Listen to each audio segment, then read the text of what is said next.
मैं हूं प्रमोद गुप्ता और आप देख रहे हैं सतपुड़ा अब तक।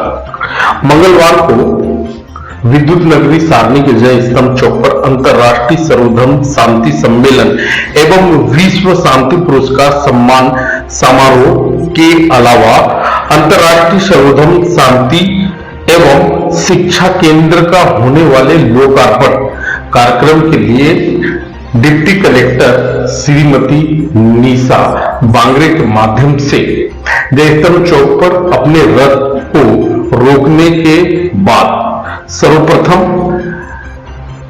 विद्युत नगरी सारनी के कुलदेवता श्री श्री 1008 बाबा मठारदेव मंदिर पर पूजा आराधना करने के बाद उन्होंने जामा मस्जिद सारनी में पहुंचकर 25 जून को आयोजित होने वाले अंतर्राष्ट्रीय सर्वधर्म शांति सम्मेलन एवं विश्व शांति पुरस्कार सम्मान समारोह में अधिक से अधिक लोगों को आने के लिए आमंत्रित किया है।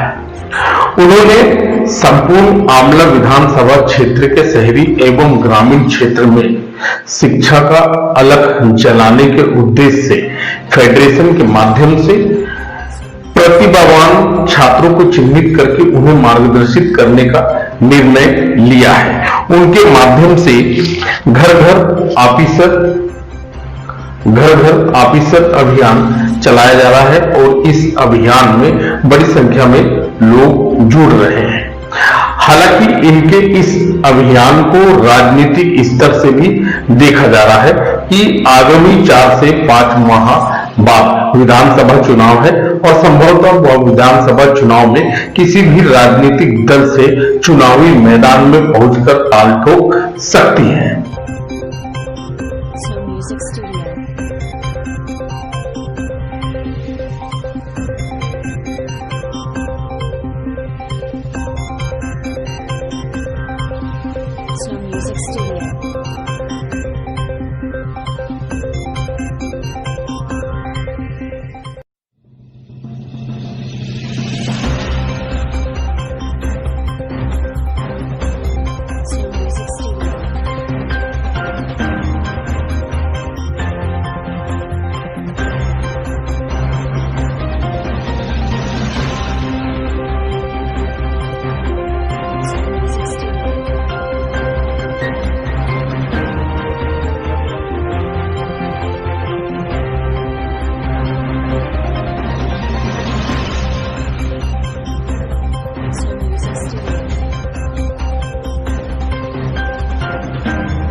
सुरेश जी, आप मल्टीनेशनल कंपनी में काम कर रहे हैं, कर भी चुके हैं, और शहरी क्षेत्र का और ग्रामीण क्षेत्र के माहौल में क्या अंतर दिखता है? जो सबसे बड़ा अंतर है, मैंने ये देखा कि प्रतिभा की गांव में कोई कमी नहीं है। गांव में बहुत प्रतिभावान छात्र हैं, परंतु उनको सही मार्गदर्शन नहीं मिल पाता है जिससे वह अपने लक्ष्य को प्राप्त कर पाए। तो ये जो एक एक्सेस ऑफ इंफॉर्मेशन कहना चाहिए कि एक सही मार्गदर्शन, उसकी कमी मुझे गांव में नजर आती है।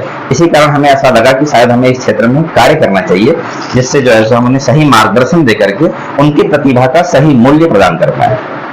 आपकी फेडरेशन जो है वो शिक्षा के क्षेत्र में सबसे ज्यादा मुख्य फोकस उनका शिक्षा के क्षेत्र। बिल्कुल। आखिर शिक्षा को ही आपने अपना मूल औजार क्यों चुना? शिक्षा एक ऐसा क्षेत्र है जहां आप कार्य करके अपने सारे हित साध सकते हैं, क्योंकि अगर व्यक्ति शिक्षित होगा तो वो अपने अधिकारों के प्रति सजग होगा। अगर व्यक्ति शिक्षित होगा तो वो जिस क्षेत्र में अपना करियर बनाना चाहता है उस क्षेत्र में अपना करियर बना लेगा। और अगर व्यक्ति शिक्षित होगा तो जो प्रतिभा उसके अंदर है या आसपास की सराउंडिंग में जो रिसोर्सेज उपलब्ध हैं उसका वो बेहतर प्रयोग कर पाएगा। तो शिक्षा वो अस्त्र है जिसके प्रयोग से हम अपनी सारी परेशानियों को दूर कर सकते हैं। इसीलिए मैंने सोचा कि क्यों ना शिक्षा के क्षेत्र में काम किया जाए, जिससे एक छोटे से बच्चे जब वो अनगढ़ मिट्टी के हैं उनको हम सही सेप दे करके एक मजबूत राष्ट्र का निर्माण कर सकते हैं। आमला विधानसभा क्षेत्र में 264 गांव है और 264 गांव में सबसे ज्यादा आदिवासी समाज, कोरकू समाज का गांव है। ऐसी स्थिति में इन गाँव में आपका जो रथ पहुंचा तो आपको वहां पर क्या कमी महसूस हुई? कमी से पहले मैं अच्छाइयां भी बताना चाहूंगा। जो सबसे पहले मैंने ये देखा कि वहां पर ग्रामीणों में उत्साह बहुत है और बच्चों में कुछ करने की या कुछ बनने की ललक भी बहुत है। ये बहुत पॉजिटिव चीज मुझे मिली। कमी भी मुझे ये मिली कि वो बनना तो चाहते हैं, परंतु उस बनने के लिए या उस चीज को प्राप्त करने के लिए क्या मार्ग उन्हें चुनना चाहिए और किस चरणों के द्वारा वो उसे प्राप्त कर सकते हैं, इसकी जानकारी की कमी मिली। आमला विधानसभा में सारनी भी जुड़ा हुआ है। सारनी नगर पालिका के 36 वार्ड और 13 पंचायत के अंतर्गत 72 गांव है। तो आपका जो मतलब संस्था का जो मूल सेंटर है वो आमला में है। सारनी में भी इसकी व्यवस्था होगी? बिल्कुल बिल्कुल, हमारा केंद्र अभी आमला में है, परंतु हमारा उद्देश्य ये है कि हम इसे धीरे धीरे बैतूल जिले के प्रमुख स्थानों में, फिर मध्य प्रदेश के प्रमुख स्थानों में और कैसे राष्ट्र के प्रमुख स्थानों में ले जाए। ये आंदोलन शुरू हमने किया है, परंतु ये आंदोलन सफल तभी होगा जब इससे वो लोग जो सक्षम है और जो समाज को दे सकते हैं वो लोग जुड़ते जाए। इसलिए आज इस जगह पर हमारा आह्वान भी है कि हर वो व्यक्ति जो ये सोचता है कि हम कुछ समाज को दे सकते हैं, वो आए हमारे फाउंडेशन से जुड़े, क्योंकि जब आप हमसे जुड़ेंगे तभी हम मजबूत होंगे, हम मजबूत होंगे, लोगों को मजबूत करेंगे, तभी राष्ट्र मजबूत होगा। आपका एक विजन है, आपकी फाउंडेशन से गैर राजनीतिक लोग जुड़े, तो आज का जो माहौल है उसमें निश्चित तौर से ऐसा कोई आदमी बचा नहीं होगा, चाहे शहरी क्षेत्र का हो चाहे ग्रामीण क्षेत्र का हो, वो किसी न किसी पार्टी से जुड़ा ना या किसी न किसी पार्टी की विचारधारा से वो शामिल ना। तो ऐसी स्थिति में आप क्या करें? नहीं, हमारा ये बिल्कुल उद्देश्य नहीं है कि हमारे संगठन से गैर राजनीतिक लोग जुड़े। हमारे संगठन से हर वो व्यक्ति जो सोचता है कि हम समाज को कुछ कंट्रीब्यूट कर सकते हैं वो जुड़े। हमारे संगठन का उद्देश्य गैर राजनीतिक है, मतलब हम अपने संगठन के माध्यम से गैर राजनीतिक बल्कि जो सामाजिक डेवलपमेंट के कार्य हैं हम वो कर रहे हैं। अगर कोई राजनीतिक व्यक्ति भी ये चाहता है कि हम इस पुनीत कार्य में, सामाजिक विकास के कार्य में जुड़े, तो हम उनका स्वागत करते हैं। 25 जून को जो कार्यक्रम है उस कार्यक्रम को लेकर आपकी अंतिम तैयारियां क्या चल रही और उस कार्यक्रम में कितने लोगों के आने की संभावना आपके माध्यम से तय की गई? जो 25 जून का कार्यक्रम है वो एक तरह से कहना चाहिए कि कार्यक्रम का आगाज है, अंजाम नहीं। तो एक तरह से ये 25 जून पे हम सर्वधर्म शांति एवं शिक्षा केंद्र का लोकार्पण कर रहे हैं। जिस केंद्र का लोकार्पण कर रहे हैं वो एक मजबूत स्तंभ की तरह कार्य करेगा और वही स्तंभ इस क्षेत्र में लोगों को शिक्षा में और सामाजिक समरसता के क्षेत्र में जागरूक करेगा। तो ये हम एक तरह से कहना चाहिए एक अभियान की शुरुआत कर रहे हैं। ये अभियान धीरे धीरे जैसे आगे बढ़ता जाएगा, समय गुजरता जाएगा, लोग हमसे जुड़ते जाएंगे और अधिक गति पकड़ेगा और आने वाले समय में इसके परिणाम नजर आने लगेंगे। 25 जून को जो आपका अंतर्राष्ट्रीय सर्वधर्म शांति एवं शिक्षा केंद्र का जो लोकार्पण है उसका मूल विजन क्या है? जैसा कि 25 जून को अंतर्राष्ट्रीय सर्वधर्म शांति सम्मेलन एवं विश्व शांति पुरस्कार रखा गया है। यह आयोजन जो है ये एक अंतर्राष्ट्रीय सर्वधर्म शांति एवं शिक्षा केंद्र के लोकार्पण के तारतम्य में रखा गया है। तो इसका मुख्य उद्देश्य यही है कि चूंकि मैं अभी प्रशासनिक सेवा में हूँ और हम एक जगह नहीं रहते हैं, तो जो मकान बन रहा है आमला में, तो उसका कुछ न कुछ सामाजिक उपयोगिता उसकी बनी रहे। इसीलिए हम मेरे जीवन साथी सुरेश अग्रवाल जी और हमारी पूरी टीम, हमारे पूरे मित्र जो कि पूरे अंतर्राष्ट्रीय स्तर पर रहते हैं, हम दोनों मल्टीनेशनल कंपनी में इंजीनियर रहे हैं और सुरेश जी अभी भी काम करते हैं। तो हमारे जो सभी साथीगण हैं, हम सभी का यही विजन और मिशन है कि हम गांव के बच्चों को जो शिक्षा के प्रति मार्गदर्शन और शिक्षा के लिए जागरूकता, उनके लक्ष्य की प्राप्ति के लिए जो भी उन्हें मार्गदर्शन चाहिए, उसके लिए हम सभी मिलकर के काम करना चाहते हैं। मैडम, संपूर्ण मध्य प्रदेश में स्वास्थ्य और शिक्षा दोनों चीज बहुत लचर है और विशेष तौर पे हमारे यहाँ बैतूल जिले के जो आमला ब्लॉक है, यहाँ पर सरकारी स्कूलों की स्थिति बद से बदतर बनी हुई है। ऐसी स्थिति में आपके फाउंडेशन के माध्यम से शिक्षा का जो ज्योत जलाने का काम किया गया है, तो उसका क्या कोई क्राइटेरिया या कोई मापदंड होगा? नहीं, इसका कोई मापदंड नहीं है।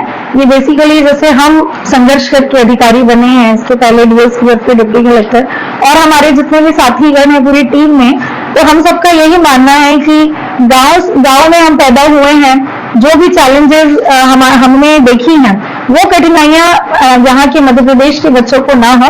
तो ये जो मिशन है ये पूरे मध्य प्रदेश में जहां जहां हमारे साथी हैं सब जगह चला रहे हैं। इसके लिए कोई क्राइटेरिया नहीं है, ये सभी के लिए है और ये पूर्णतः निःशुल्क है कि जो मार्गदर्शन हम दे सकते हैं एक अधिकारी के रूप में, या सुरेश जी इंजीनियर है या हमारे साथी डॉक्टर हैं, हर तरह के प्रोफेशन के लिए जो भी मार्गदर्शन चाहिए तो कोई भी बच्चा किसी भी गांव में रहने वाला, प्रदेश का, देश का, वो हम तक पहुंच सकता है स्टूडेंट हेल्पलाइन के जरिए या इस केंद्र के माध्यम से। तो हम सभी की मदद करना चाहते हैं, इसमें कोई भी कैटेगरी, कोई भी क्राइटेरिया नहीं है। आपके फाउंडेशन के माध्यम से हर घर अक्सर, घर घर अक्सर, ये स्लोगन दिया गया है। तो इस स्लोगन का आपको ग्रामीण क्षेत्रों में जो आप भ्रमण कर रहे हैं, इसका आउटपुट समर्थन मिल रहा है? बिल्कुल, हमारी टीम जहां जहां जा रही है, जैसे सुरेश जी हैं अध्यक्ष इस समिति के, और जहां जहां हमारी टीम जा रही है वहां बच्चे इस बात को समझते हैं। जैसे सुरेश जी पूछते हैं या हम पूछते हैं कि बेटा आप क्या बनना चाहते हो, बोलते हैं पुलिस ऑफिसर बनना है, कोई 10वीं में है, 11वीं में है, लेकिन नहीं मालूम कि कैसे बनना है। किसी बच्ची को नर्सिंग करना था, उसको नहीं मालूम था कि मुझे क्या कोर्स करना था, वो बीएससी के 3rd ईयर में है, बीए के 2nd ईयर में है। तो बड़ा अच्छा इसका एक रिस्पांस मिल रहा है कि बच्चे और उनकी माताएं, उनके माता पिता, हर माता पिता चाहते हैं कि उनके बच्चे अच्छे अधिकारी बने या जो भी बनना चाहते हैं वो बने। तो उसके लिए सभी माताएं, बहनें, बच्चे, युवा, सभी साथीगण हमारी टीम के साथ जुड़ रहे हैं और वो अपने लक्ष्य को बना रहे हैं। आपके माध्यम से पिछले 1 माह से अंतर्राष्ट्रीय सर्वधर्म शांति एवं शिक्षा केंद्र को लेकर काम किया जा रहा है। ऐसे में दोनों राजनीतिक दल में कोतवाल का विषय बना है, इसे आप किस दृष्टि से देखते हैं? नहीं, यह तो पूर्णतः धार्मिक और सामाजिक कार्य है और हम अभी ही नहीं, शुरू से ही हमारा परिवार जो है, सुरेश जी का जो परिवार है, हम दोनों का ही परिवार धार्मिक और सामाजिक गतिविधियों में हमेशा रहा है। तो यह पूर्णतः सामाजिक है, इसमें कोई भी राजनीतिक उद्देश्य नहीं है और हम अपना कार्य जो है निरंतर एजुकेशन के ऊपर करना चाहते हैं। यदि आपको दोनों राजनीतिक पार्टी की ओर से आमला विधानसभा चुनाव लड़ने के लिए कोई एक अगर आपको आमंत्रित करता है, तो आप ऐसी स्थिति में आप चुनाव लड़ेंगी क्यों? ये तो आज के समय में मैं कुछ नहीं कह सकती, वो आने वाला समय बताएगा। हम हमारा परिवार मिलकर के इसके बारे में सोचेंगे। अभी इसके बारे में हमारा कोई विचार नहीं है। जो 25 जून को आपका 11 अंतर्राष्ट्रीय देशों के जो लोग आ रहे हैं, उसको लेकर अंतिम क्या तैयारियां चल रही हैं?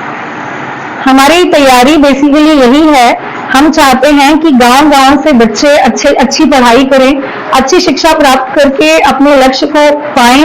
अभी हम हाल ही में एमपीपीएससी का रिजल्ट आया है, हमने देखा 2 बच्चे डिप्टी कलेक्टर और 2 बच्चे डीएसपी बने हैं बैतूल से ही।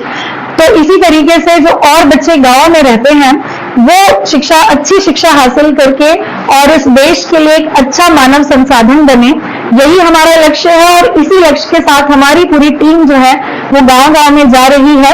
तो इस कार्यक्रम को लेकर हमारा यही लक्ष्य है कि बच्चे और महिलाएं, जो युवा हैं, वो देश का भविष्य है, वो सही दिशा में चले। यही इस कार्यक्रम का, इस आयोजन का मकसद भी है, क्योंकि यह सर्वधर्म शांति एवं शिक्षा केंद्र का लोकार्पण है। तो इसमें महिलाएं, बच्चे ज्यादा से ज्यादा जुड़े और इस केंद्र का लाभ लें, यही इस आयोजन का मकसद है। उनका हम सम्मान करना चाहते हैं, जो महिलाएं अच्छा काम कर रही हैं, जो प्रतिभावान छात्र छात्राएं हैं, तो यही इसका मकसद है। और हम ये हर दिन इसको अचीव कर रहे हैं। इसको हम किसी एक दिन 25 जून के कार्यक्रम से नहीं आंक सकते, बल्कि ये प्रत्येक दिन का ये पथ है जिस पर हम चल रहे हैं। और हमें बड़ी खुशी हो रही है कि हम गांव-गांव तक पहुंचकर उन बच्चों को मार्गदर्शन भी दे पा रहे हैं।